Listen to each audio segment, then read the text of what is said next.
Hello, I'm Bookface, and welcome to one of the videos that I thought would have more of, but I'm bad at scheduling things. One of the videos where we only focus on one thing, which, considering I have the attention span of a squirrel doing cocaine, that's a bit of a challenge. Focus is not my strong suit. But today, we're going to attempt to focus on the Djinn. This guy. These creatures are very complex, but have also kind of been oversimplified in most media for years in so many different ways. As is the case with most non-Eurocentric folklore and beliefs.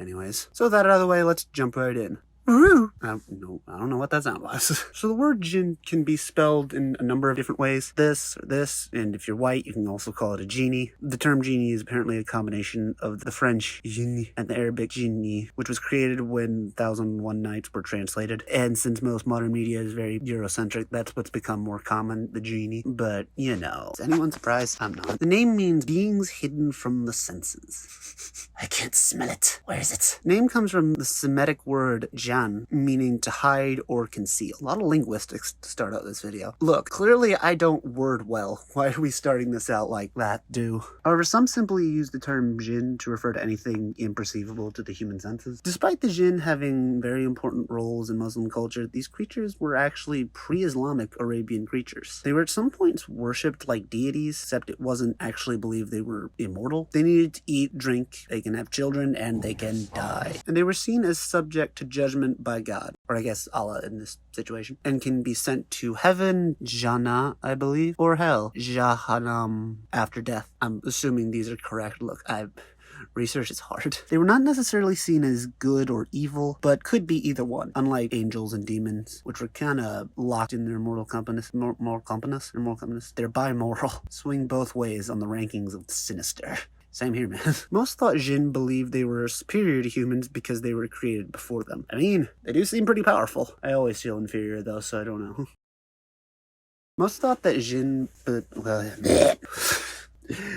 some people just stop talking when they realize they've lost track of their script. I just go, There were some solely evil Djinn called Shaitan, Shayatin, which was also the word for demon. Djinn are still different than demons or angels. They're just kind of ambiguously spooky. I imagine them kind of like in the same ranking of celestial-ish beings, of where demons are the bad ones, angels are the good ones, and then there's just Djinn in the middle. Same general ranking and scale and such, but like a wild card. These are the chaotic neutral. Djinn were often thought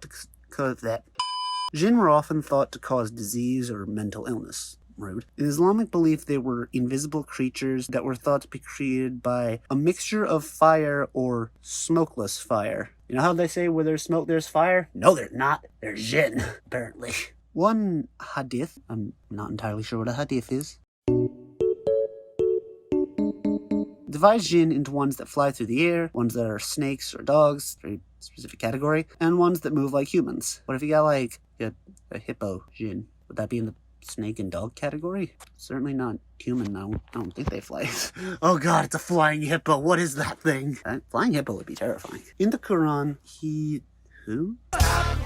Wait a minute. In the Quran, he is the first king is capable of speaking. Something went wrong with my translation. I'm gonna try to figure out what that was supposed to say later, maybe in the editing process, but right now, I'm very confused. I'm assuming some king was thought to talk to animals and Djinn.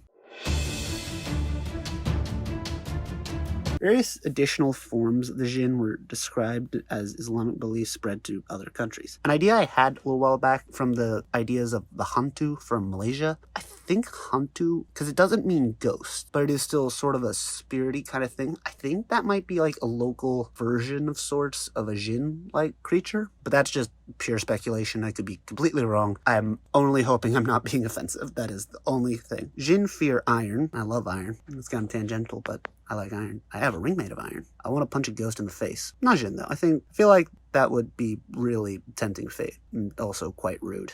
They like to live in abandoned or desolate places. Maybe they just want their privacy, though they are invisible. So, probably privacy everywhere. They could be right in front of you and have all the privacy they need. You never know if a Djinn's just sitting next to you being like, you sure you want to look that up? I don't think you got your VPN on.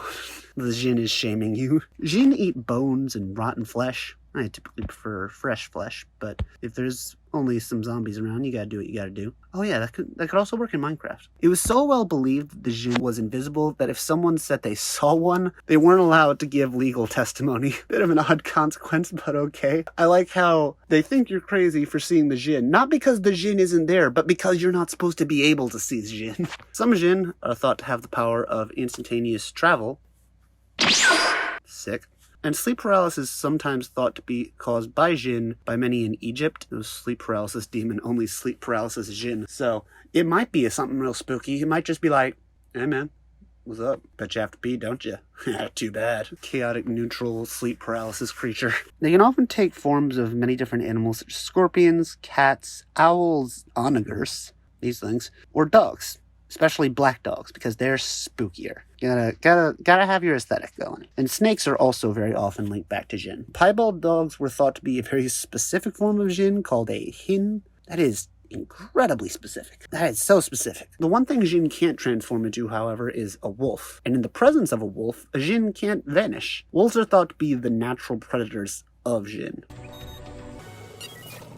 I mean, sure, wolves are scary, but what's gonna happen if a wolf just encounters Djinn? Be like, I shall bite you through the fabric of reality. And Djinn's like, ah! Sounds just like that. Many Djinn are also related back to wind and would appear in the form of sandstorms or mist. And many believe that sandstorms are actually battles between two Djinn. Many Djinn resemble shadowy ghosts, and some simply resemble shadows. That's a pretty important distinction. Oh god, is that a shadow ghost? Oh no, wait, that's just my shadow. Oh god, it's a Djinn! Or is it just my shadow? Some Djinn can take a human-like form, but most have attributes of animals as well. Some are known to have cat hands, bird head, or bird wings. I feel like those might be kind of noticeable. Hey Steve, why you got a beak? No reason. I'm just a bird, apparently. This is what birds sound like. Alright, Jim.